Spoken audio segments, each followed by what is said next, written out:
নমস্কাৰ ছাৰবাইদেউসকল 1 জানুৱাৰী 2024 তাৰিখৰ পৰা চৰকাৰী কৰ্মচাৰীসকলৰ ডিএ বৃদ্ধিৰ পিছতে আন কিছুমান ভাত্তা 25% বৃদ্ধি কৰা হৈছে আৰু এই সন্দৰ্ভত ইতিমধ্যে বিভাগীয় জাননীও প্ৰকাশ পাইছে।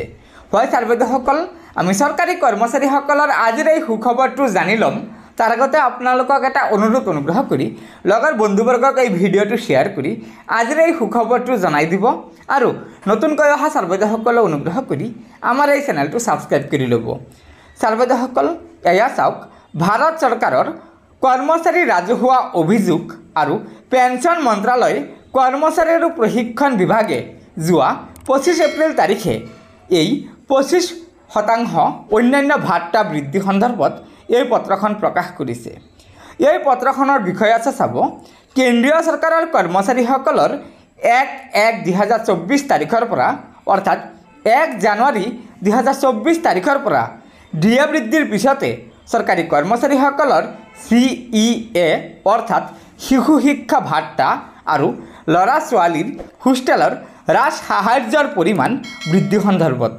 হয় ছাৰবাইদেউসকল, এই বিভাগৰ OMত উল্লেখ কৰিছে যে চৰকাৰী কৰ্মচাৰীসকলৰ চাইল্ড এডুকেশ্যন এলাউন্স প্ৰতি মাহে ফিক্সড 2,812 টকা 50 পইচালৈকে বৃদ্ধি কৰা হৈছে আৰু হোষ্টেল ছাবচিডি প্ৰতি মাহে ফিক্সড 8,437 টকালৈকে বৃদ্ধি কৰা হৈছে। 2 নম্বৰত কৈছে, কৰ্মচাৰীসকলৰ দিব্যাংগ শিশুসকলৰ বাবে শিক্ষা ভাত্তা দ্বিগুণ অৰ্থাৎ প্ৰতি মাহে 5,625 টকালৈকে ফিক্সড কৰা হৈছে। 3 নম্বৰত কৈছে, বিশেষভাৱে সক্ষম মহিলাসকলৰ শিশুৰ যত্নৰ বাবে বিশেষ ভাত্তা দিয়াৰ হাৰ এই বিভাগৰ OM নং 27012/03/2017ত উল্লেখ আছে।